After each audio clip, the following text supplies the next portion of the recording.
encontram nessa sessão virtual. Havendo quórum, então, eu declaro abertos os trabalhos dessa nossa sessão, a 40ª sessão jurisdicional desse ano.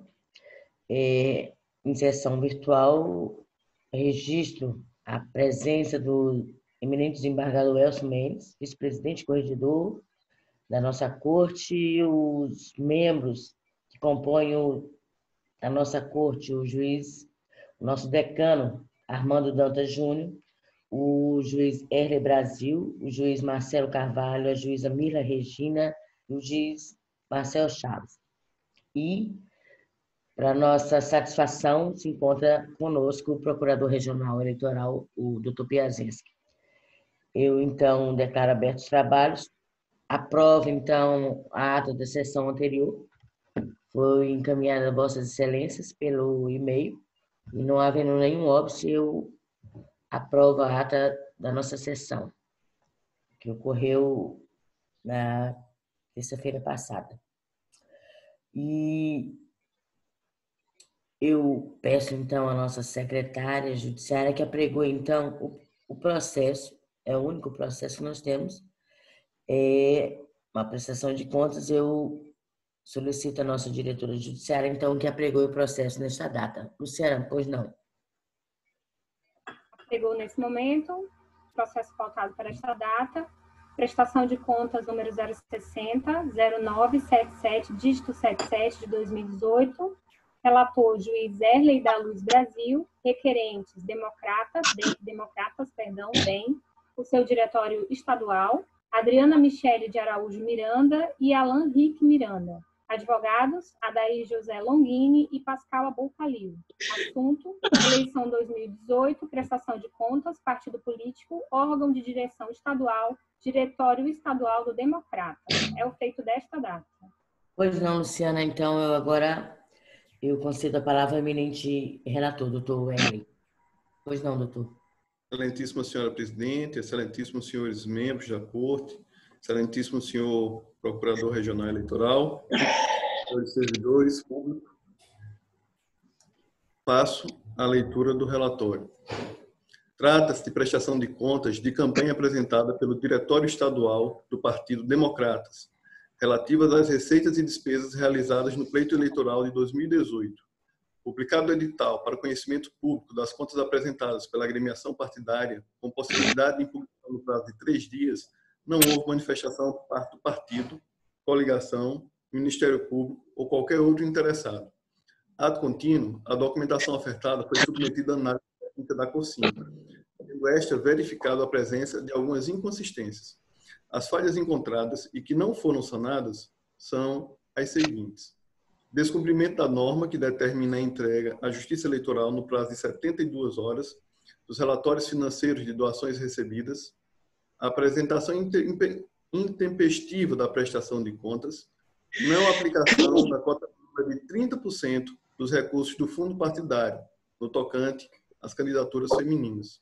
A COSIM observou inicialmente que as falhas mencionadas não maculariam a confiabilidade das contas prestadas pelo partido. Considerou que a quantidade de recursos que deixou de ser destinada às candidaturas femininas, por ser inferior a R$ 1.000, é insignificante, motivo pelo qual opinou por sua aprovação com ressalvas.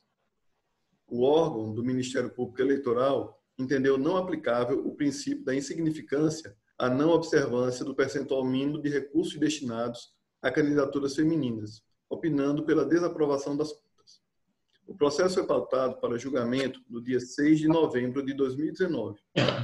E no dia do julgamento, o membro do Ministério Público pediu a conversão do julgamento em diligência para a juntada de petição, conforme certidão constante dos autos.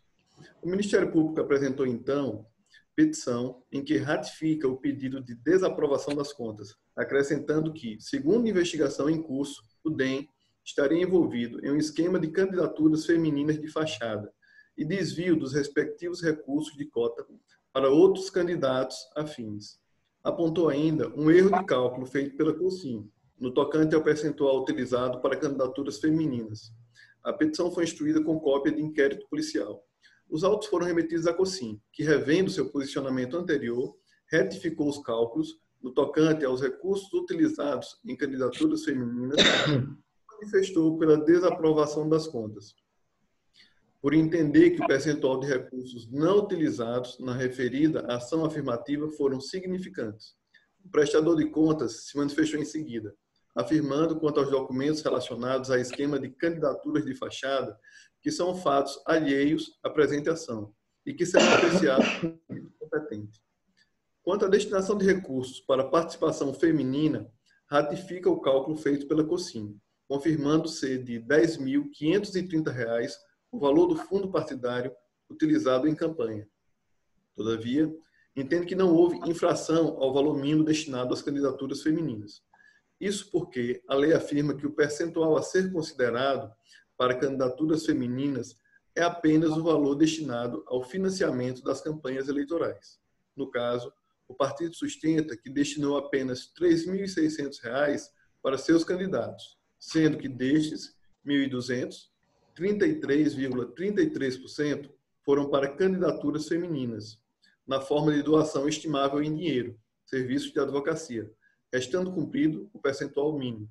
Por outro lado, aduz que, mesmo se for considerado o valor total, R$ 10.530, este foi utilizado para a contratação de serviços de advocacia, prestados no próprio diretório, de sorte que, indiretamente, beneficiaram tanto candidatos do gênero masculino quanto do feminino. É o relatório, senhor presidente. Pois não. Com a palavra, então, o nosso ilustre procurador regional eleitoral, doutor Fernando Piazenski. Excelência, eu reitero o parecer já ofertado. Pois não. Doutor Erle, pode continuar. Voto.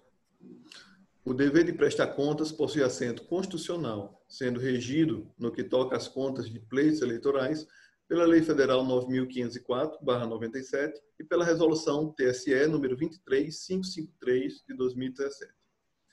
As contas em questão foram submetidas à crítica pública por meio de edital, não tendo havido qualquer manifestação de desconformidade ou impugnação. Realizou-se ainda rigorosa análise técnica pelo setor competente desta Corte, que concluiu pela regularidade das contas prestadas pelo candidato, feita apenas ressalvas quanto às falhas a seguir comentadas.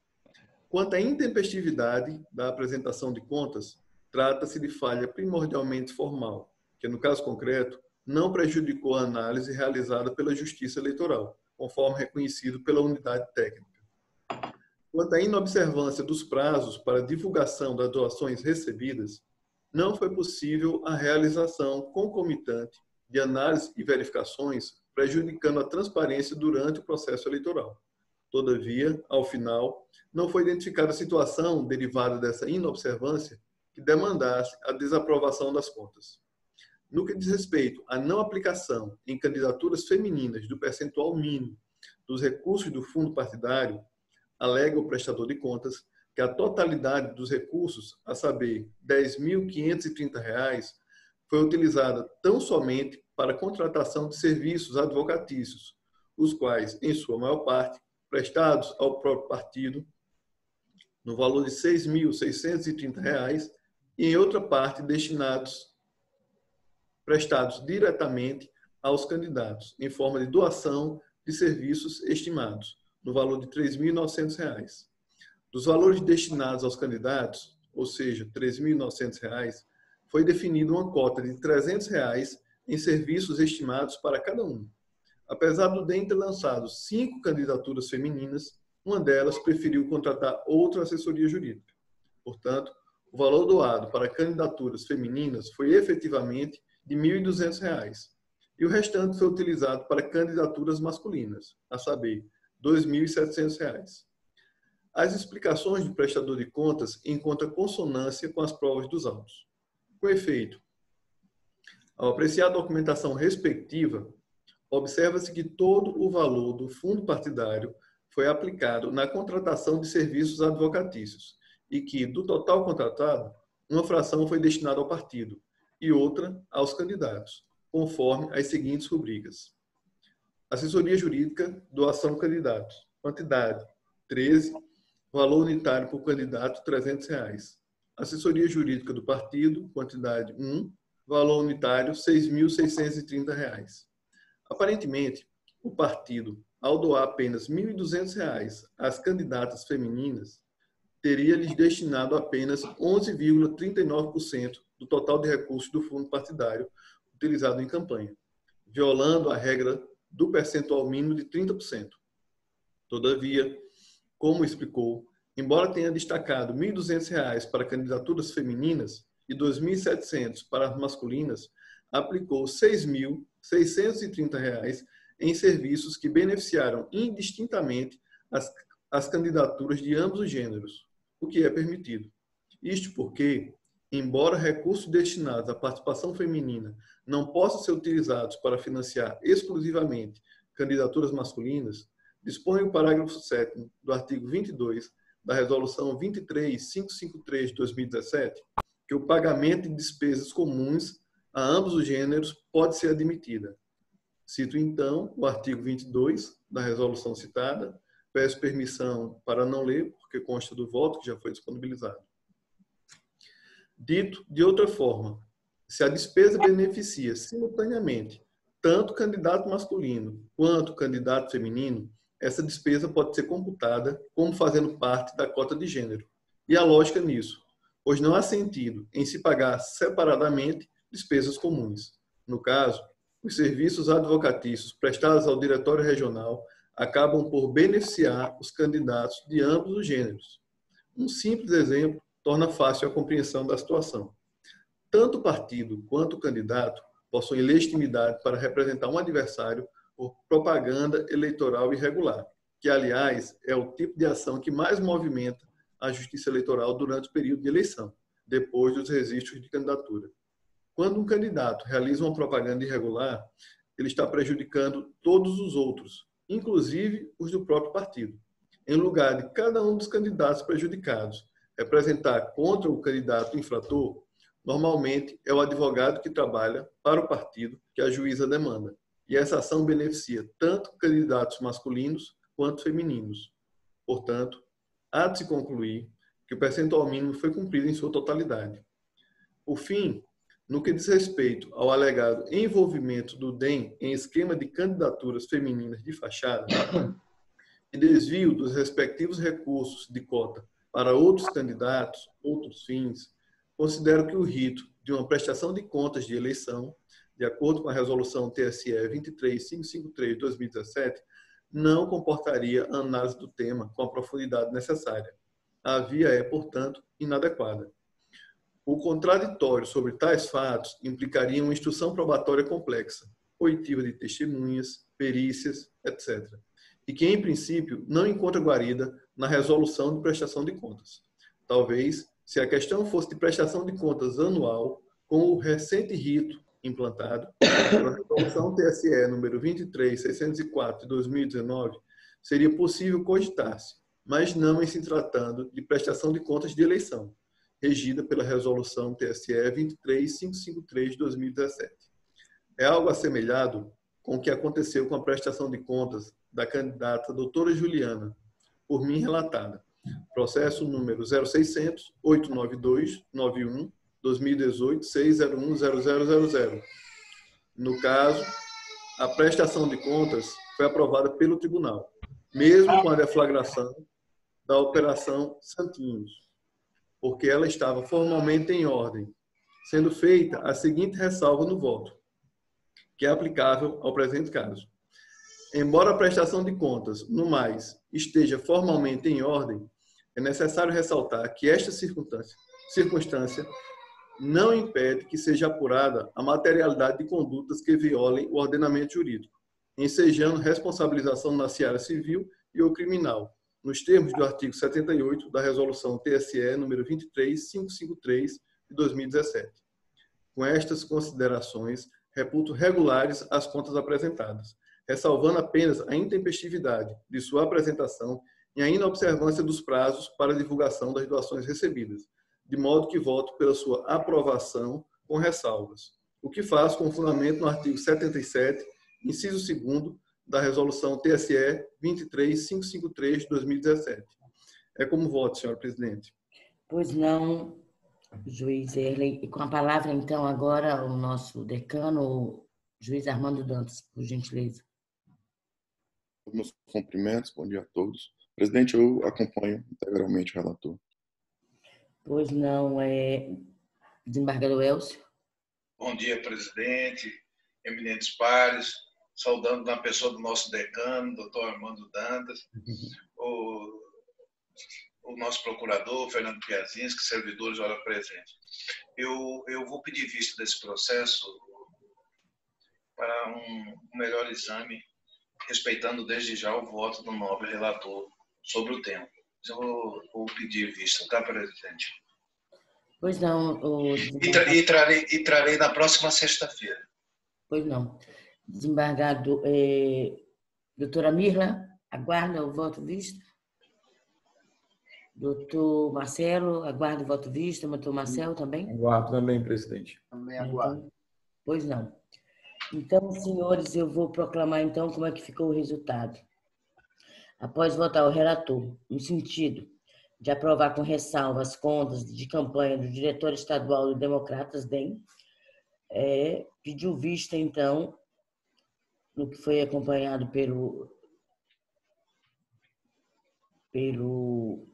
doutor Armando Dantas, pediu vista dos autos do eminente desembargador Elcio.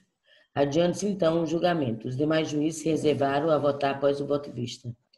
Essa é a nossa decisão parcial desse julgamento. Senhores, não há mais nenhum outro processo para apreciarmos nesta data. Eu informo a Vossas Excelências que eu tenho quase como certeza que os senhores foram instados, foram convidados a participar da nossa segunda reunião de análise de estratégia do nosso tribunal e que será logo após na mesma sala.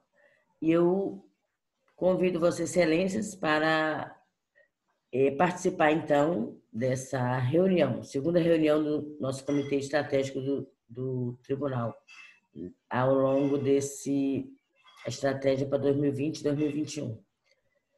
Não há mais nada a falar, eu faculto, então, a palavra aos eminentes pares. Não havendo quem quiser fazer uso, então, da palavra, senhores membros desse sodalício, eu, então, para as 9 horas do dia 2 de junho, agradecendo já a toda a equipe do TRE, agradecendo a Vossa Excelência, desejando a todos um bom dia, um bom final de semana, muita saúde, muita paz, e estaremos juntos, então, no dia 2 de junho, às 9 horas. Agradeço a Luciana, agradeço o Pedro, que está aí, possibilitando a nossa sessão virtual. Um grande abraço a todos. Eu declaro, então, encerrada essa sessão. Um bom dia a todos. Bom dia. Bom dia a todos. Bom dia. Até a próxima.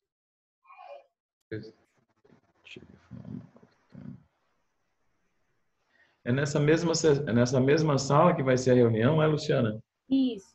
Logo em seguida e já vai começar. Mais precisamente em 10 horas, né, Luciano? Marcador, eu havia entendido que era logo depois da sessão. Eles marcaram para o mesmo horário. Pro mesmo horário? Deixa eu ver aqui o convite aqui, espera um pouco. Para mim, informaram também que era em seguida a sessão. O importante é que a preocupação nossa, bom dia a todos novamente, é que os membros da Corte não percam tempo. Assim que terminar a sessão, como é o caso, já terminou, a gente já pode começar a reunião. Tá? Então tá ótimo. Tá? Justamente para prestigiar a questão do tempo dos membros. Que eu sei muito bem que o tempo é muito corrido, de Vossas Excelências, né?